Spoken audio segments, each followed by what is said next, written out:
Hi everyone, here you are with the originally intended brief Unit 2 review on population patterns on the first part of our Unit 2 content. I'm going to try and make this as brief and short as possible. We're going to run through a variety of different topics today.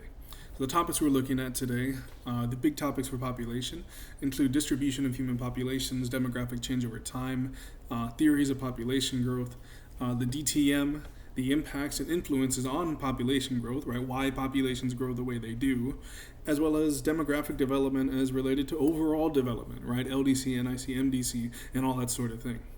So, let's get started. So, the people and where they are is kind of the crux of lots of issues, right, for human populations. We have to know where the people are because where the people are determines the impacts that they have on the environment, right, how they interact with the world around them. Now here we have a cartogram map that's just strictly about world population, right, the number of people in a particular country. And in a cartogram map, as you may remember, right, it distorts shapes of countries and space to illustrate an issue, right, to show you a certain variable over space. In this case, how populated each of these countries is. And this map's a little difficult to parse, right? There's a lot of different shapes that are here, right? It makes things very difficult to read compared to a traditional map. So while we like to think about the number of people that live in the world, we can also think of just the number of people who live in a single place or per square mile, right? That's that population density. So we can look at a density map instead, like this one, and it's a little easier to read and a little easier to see where human people are located on the earth. Right? And we can notice some trends, and the general trends that we'll see here are that the strongest concentrations of populations, where we find the most people, right, appear to be along coastlines and near water sources, right, like rivers and streams and things like that, right, and we see those darker shades corresponding to coastlines and rivers and things. And as it would happen, a lot of these human densities, the highest densities, coincide with the locations of the earliest or first cities. Yes, the start of civilization, which makes sense, right? If we've had a lot of people in one place for a while, over time those become super hotbeds for population growth. We end up with a lot of people there, just because more people have been around for a longer time in that space. Now, we can identify trends here too, because we're looking at patterns and trends and things like that. So what we want to identify are the places with the highest densities, right? These are going to be concentrations of people in the world. And we can notice some, right? We can see some of these darker shades here, especially here, right? These greater than 500 persons per square kilometer in this case. And we see that definitely in South Asia.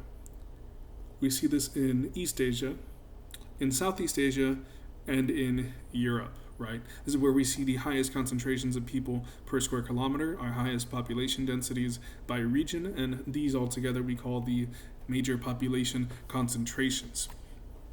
Now, all of this has to do with what we call demographics, or demography, right? The study of demographics, but it's good to know what exactly that means. All right, so when we talk about demographics, and when we're talking through this unit in particular, we refer to demographic factors or demographic characteristics. It's any factor, trait, or characteristic relative or related to population. All right, so it has to do with population, has to do with people. It's going to be a demographic factor. Now, some of the general ones that we look at are things like age, male versus female in terms of sex ratios, right? We're thinking biological sex in this case, in this particular case. And for our purposes, we're only concerned with male and female sexes, as in a population pyramid. Birth rates, our crude birth rates, right? Births per 1,000 people per year. Our death rates, our natural increase rates, or rates of natural increase, and our total fertility rates, right? The average number of children a woman will bear between the ages 15 to 49. As well as life expectancy, how long a person's going to live. Now, while all of these are examples of demographic factors, we're primarily concerned with these. These factors, CBR, CDR, NIR, and TFR, are what tell us a lot about the development of a country, what its future might look like in terms of development, as well as its population growth over time, in the past and to the future. Now, all that aside, this NIR has been obviously an issue of concern, right? The world population is growing. We're at 7+ billion people now, and for those of you who remember, right, when we watched Hans Rosling, right, rest in peace, he talked to us about this population bomb that's happening, right, and the fact that the population in the world is set to keep growing. Right, we're going to see continued growth in Asia, especially South and East Asia, and India and in China, and we're going to see increase in increase rates, population growth in Africa too over the next 50, 60 years. So what do we do about that? Well, there are lots of concerns about overpopulation, right? Having too many people in one particular spot so that it exceeds the carrying capacity of that space. And there are two theorists, aside from ourselves and other demographers currently, who set to tackle that kind of problem. So we enter one Thomas Malthus and one Esther Boserup. These two theorists, opposed to each other, although anachronistically, right, that's outside of their own times, opposed, developed theories about what this population growth means for us as a society and as a world, and what we might be able to do about it to curb some of the negative issues of negative impacts of overpopulation. So we have Malthusian theory on one hand, we have Boserupian theory on the other. With Malthus, there are two main claims in his theory. The first is that food supplies grow linearly or arithmetically. Essentially, this means that they grow as a constant, right? 1, 2, 3, 4, 5, right? Slowly, but generally adding food supplies over time. The issue, said Malthus, is that while we have these arithmetically linearly growing food supplies, our population growth is not growing at the same rate. According to Malthus, population grows exponentially or geometrically. What this means for us is basically that we end up with a chart that looks like this. Right here we have a linear function, here we have this exponential geometric function for food and for population, right? Food being this linear, straight line, exponential growth being represented by this J curve, as we call it. Now, the issue with this long term is that at a certain point, the food that we produced and the food that we have is going to be exceeded by the food required, aka the population of the earth. And all this leads to what Malthus calls this Malthusian trap, right? We exceed the carrying capacity of the earth, we have too many people, not enough food supply, and bad stuff starts to happen. We end up with war and famine, these checks, right, on population growth, and disease as well. Malthus says this is inevitable as a result of the way that population grows and how food supplies grow too. Now, there are ways, according to Malthus, that we can prevent this, and unfortunately Malthus being who he was a classist, so a lot of the blame got placed on those in poverty, those quote-unquote poor people of the time, and so for Malthus, there was the other economic side of this, right? Running out of these supplies for food also extends to running out of supplies to support people in general, right? Economic strain that ends up happening, because Malthus was an economist, right, first and foremost. Now Boserup comes in and says it's okay, right? It's not the end of the world, right? Population, maybe it grows exponentially, maybe our food supplies don't grow quite the same way, but that's fine. Human beings, as we are, will innovate and invent and meet the needs of populations no matter the case. And we have some evidence that this has happened, right? We've seen these agricultural revolutions, especially the second agricultural revolution and the green revolution, the third, where we develop new technologies and new techniques to ensure population growth over time. That population growth over time did not exceed the food supplies that we could provide, right? Developing GMOs, developing high-yield seeds and fertilizers, crop rotation innovations and techniques, to just using things like the cotton gin to help expedite agricultural processes so we could grow even more food. All of this fit into this success story for Boserup of human populations' ability to develop new techniques and to increase food supplies as needed. Now for Malthus, of course we don't want to reach this point, right? We don't want to hit the Malthusian trap, but even if we did, the population would check itself again, right? We'd come back down, come back in, and through war, famine, disease, etc., find the population dwindle, as it were, back to reasonable levels. Now, for Malthus, a lot of these preventative measures for controlling the population included things like abstinence, right, or just not having sex in order to decrease population growth the natural way, We have what we call neo-Malthusians now, who are still, like Malthus, concerned about overpopulation, but who advocate for more contemporary measures, right? Family planning, contraceptive use, sex education, general education, and for the most part, they're not as concerned with the social impacts, right? This war, famine, and disease. But these neo-Malthusians are more concerned with the environmental impacts, right? What really does happen to the earth when we exceed that carrying capacity instead. Now, for all their theories, right, whether you fall on the Malthusian side or the Boserupian side, these are all informed by the way that populations develop over time. And for that purpose, other demographers have developed models and theories to represent that change, to get better ideas of where countries are at in terms of their population growth and development. Now, with that population growth and development, that's where we have this demographic transition model, right? This is where we have a representation of population growth over time for a single country. Now, we have some important measures here. Right? We're looking at CBR, CDR, and NIR, natural increase rate. And this whole thing together with stage 1, 2, 3, 4, and 5 is what we call our demographic transition model. Now, what we want to do with this model, and what you want to be able to do with this model, is to determine the birth rates and death rates for each of these stages. Now, we see here our CBR and our CDR, and both of these steps, both of these stages, start high and high. We have high birth rates and high death rates. And we'll explain why that's significant in a bit. Right now, we're going to run through the stages first.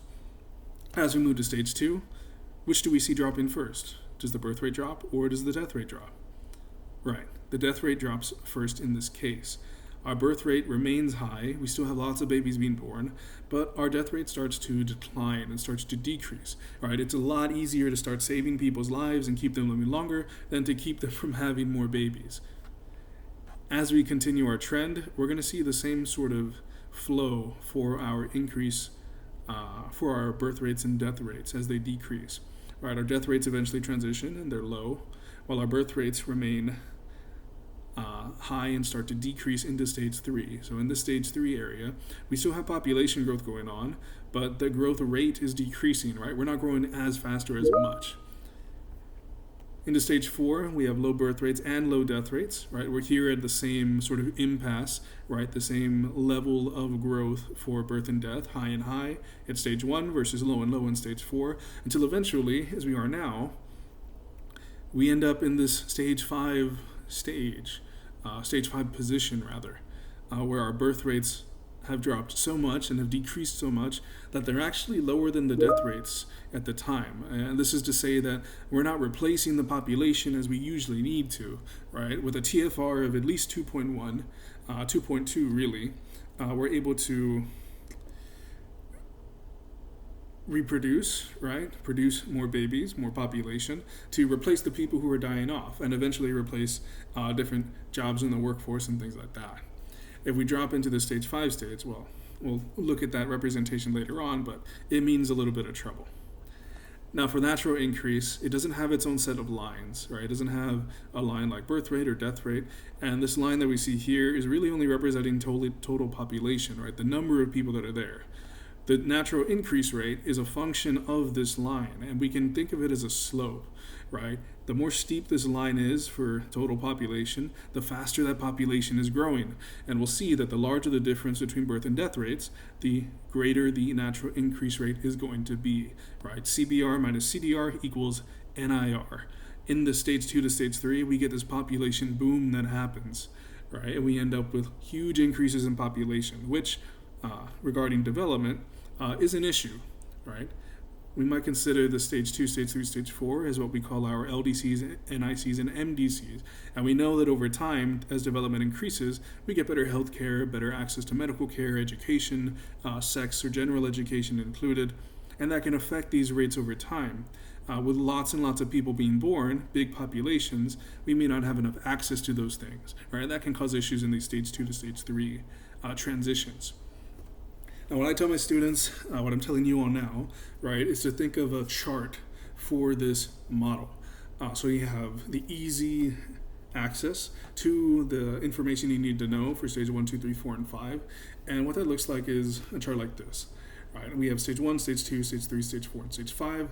And the labels I want in my chart, one for the stages, right? So I know each one, 1, 2, 3, 4, 5. And then I want labels for my birth rates and my death rates and my increase rate. So I end up with CBR and CDR and NIR as well. From here, all I'm doing is taking my knowledge of the chart and I'm going to insert these rates into the chart itself. So I take stage 1, and stage 1 is high and high birth, high death. Stage 2, high and declining, right? High birth and declining death rate. Stage 3, declining birth rate, low death rate. Stage 4, low and low. And stage 5, B less than D, births have dropped lower than the death rates. Now the trick here is that if we have the same rate of growth for birth or for death rates, right, or the same type of growth for birth and death, whether it's high rates of death, high rates of birth, low rates of death, low rates of birth, if we have the same rate, they cancel out, right? It's like adding 1 and then subtracting 1, right? 1 birth, 1 death, they cancel out. And my growth as a result isn't very much at all, right? It's stable, growing very slowly at the very least. So for my NIR, high and high, I'm going to end up with stable growth, right? And the differences when I have them between birth and death rates, that's when I have this increasing growth rate, right? And remember this transition from stage 2 to 3, that's where we see fast growth, right? That's where we get our population boom in the stage 2 to stage 3 transition. Stage 4, low and low, so we cancel out. I'm going to have stable growth.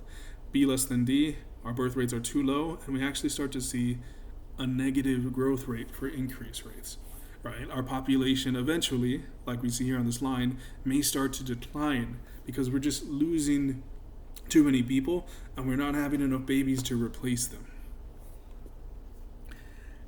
This model for sure is one you want to know. But there's different representations for this too, right? We're not always going to look at the DTM in order to represent population growth, demographic change over time. We're also looking at things like population pyramids, right? Now, looking at population pyramids, it's pretty straightforward once we get the hang of it, all right? So this will act as a review for something you don't quite remember.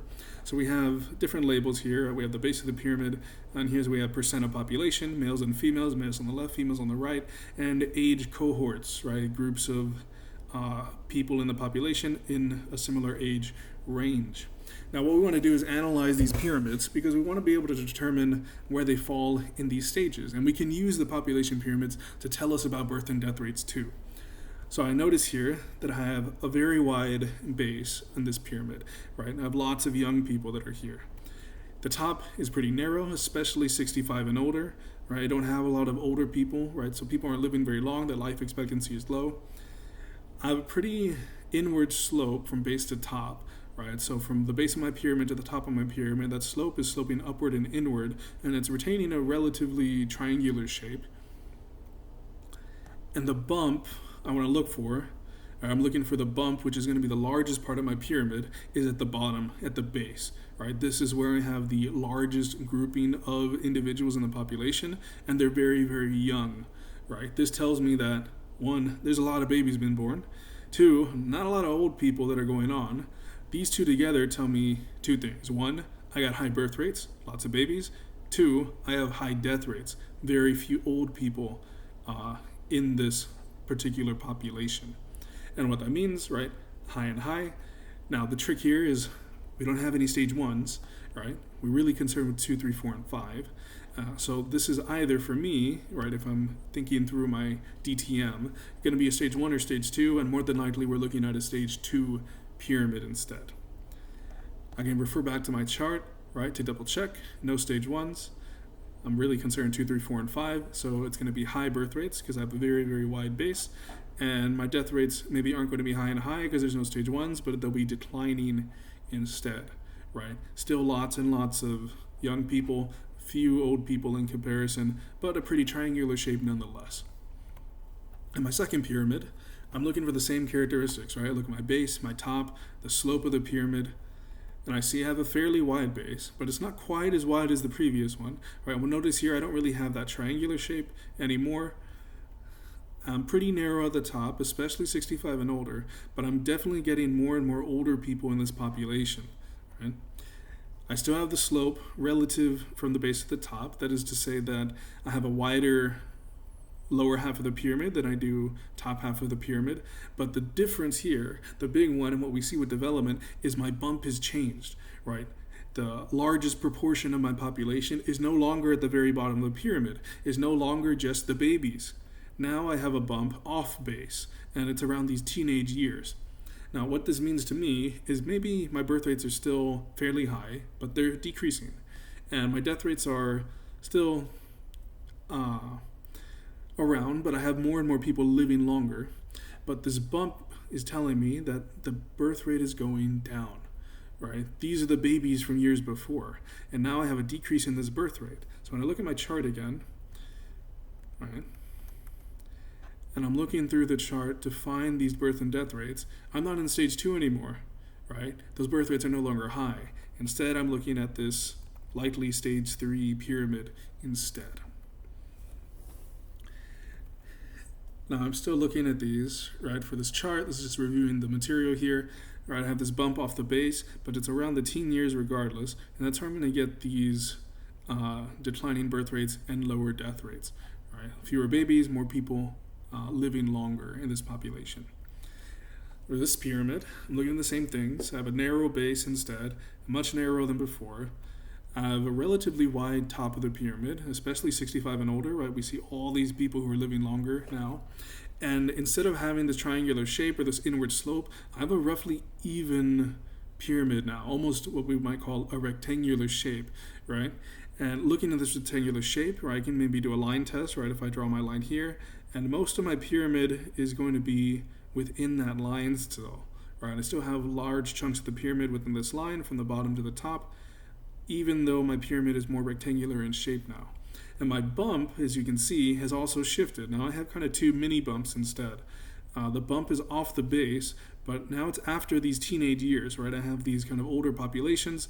Here's 25 to 29, right? Adults are starting to become the larger proportion of this population instead. Looking through my chart, I'd see the same kind of trend, right? This pyramid, I have lower birth rates now, and I finally hit low birth rates. I finally stay stagnant, right? Stable at low death rates. And aside from that, I've found this kind of stable increase rate, right? For all my other pyramids, that difference between birth and death, right? The difference between the birth rates and the death rates, I can still see that in this pyramid, in this slope. Here, the slope is pretty even. All right, there's not a lot of difference between my birth and death rates, even though I'm still growing, but slowly. And that all is going to point me to maybe that stage 4 instead. Fitting in our examples, stage 2, stage 3, stage 4, these are the main pyramids that we work with, really, right? And these are our LDCs, MDCs, and NICs here in the middle, right? Stage 2, stage 4, stage 3, in terms of development. And we'll see that over time, that development impacts the population growth, the demographic changes. As we move through this development, better economic growth, we get better access to medical care, to education facilities, gender equality increases, and all of that is going to affect birth rates, death rates, fertility rates, life expectancy, right? The more medicine you have access to, the longer you're likely to live through an infectious disease, right? The more education that a woman receives, statistically, the later in life they may have a child, and the fewer children they may have over time, decreasing the TFR and by de facto decreasing the birth rate too.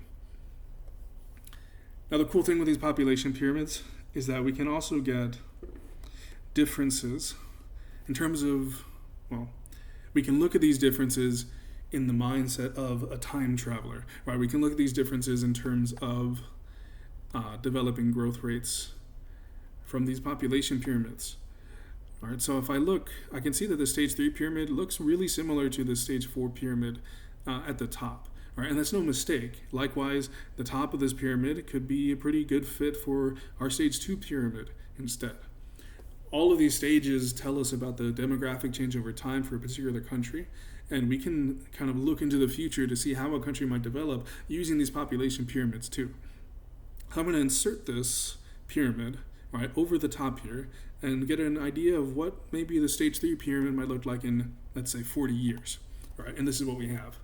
Now, looking at the pyramid from before, I can see that there's a pretty big difference in shape now, right? The bump I have in the pyramid has changed, has shifted, right? Now we have more adults in the population, and we have this larger proportion, right? If we were to extend this age group of older people, right? Longer life expectancies. The stage 3 might look like this in the future, right? As a stage 4.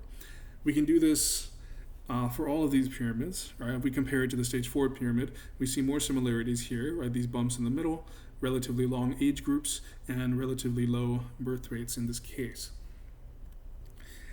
Now, we can do this backwards. We can do this forwards too. All right, so we took a look at the stage 3 pyramid, and we looked at it moving forwards rather, into the stage 4. And we saw a picture of what that might look like, right? And it looks pretty similar to the stage 4 that we already saw. But what about the stage 4 pyramid? What about these stage 4 countries? All right, what happens to them? Because the trend that we're seeing so far, these birth rates keep decreasing, these death rates keep decreasing, and we see increased life expectancies, more older people in the population. But if we kept going, well, you can probably guess the trend. Our base becomes narrower, and the top of our pyramid becomes even wider. And we end up with a pyramid like this one. Right? It's kind of funky. Right? And what we have here is what we might call an inverted pyramid shape. Right? The traditional shape was stage 2, high birth, declining death. We have a wide base, a narrow top. And we're starting to see the inverse here with stage 5, right? A narrow base and a wider top of the pyramid. Now these pyramids, these stage 5, right, we can look at it in the same way. We have a narrow base, and it's narrower at the base than it is at the middle or at the top of the pyramid. It's wider at the top than in the middle or in the base. We have a generally sloped outward side of the pyramid, right? If we drew a line from the base of the pyramid outward, we'd see that the pyramid tends to trend going out from the center. If we did our line test, we'd see that most of the pyramid now is starting to be outside of that line, right? Which means we have greater populations of adults, far greater populations of adults than we do younger people. As well as our base bump is starting to increase and increase, right? In our stage 4, we had this base bump at about 20 to 24 years of age, and now we're looking at 30 to 34 years of age, right? This increase, if it keeps going, right, and we can see this with the female population, right, where we have roughly similar proportions, right, of 50 to 55, 55 to 59-year-old females and 30 to 34-year-old males, our population's starting to get skewed. We're getting a lot more older people than we have young people. Now, this is what we might call an aging population, right, this stage 5 area. Japan, Poland, Ukraine, parts of Russia, right, Denmark, lots of Eastern European countries, some East Asian countries, Japan being one as well. As mentioned, are what we identify as examples of these aging populations, right, where they have, for various reasons, populations that seem to keep getting older, right? And there's different cultural changes that happen too, right? Maybe you have a skewed, like in this case, proportion of males to females, and so that just means fewer partners who can make new babies, right? Who can naturally increase the population. But it also means, increased access to education and maybe other events that have happened, such as war or disease, that have wiped out certain groupings of populations. There's a large variety of reasons why a population might age like we see here. But we also have to look at the impacts, right? What does it mean to have a population of mostly older or elderly people? Well, at the bottom of the pyramid, aside from just telling us about birth rates, we also see the initial working ages of a group, right? 15 to 49, that's usually when we, 15 to 19, and then up into 49, ish, and really 65 for our purposes, is when we see people working the most, right? That's the usual age range where people are working, contributing to the economy, earning money for themselves, etc. Above this line at 65 is generally where we see people retire, where they're out of work or not working, and then below 15 where they're just, legally in most places not able to work or physically incapable of working at all. This middle group is the group that supports an economy for the most part. All right, this is our usual working age group in a population. Now, the issue that we see here is that we have very, very few babies, which means that as they grow up, we may not replace all of these workers that we had before, right?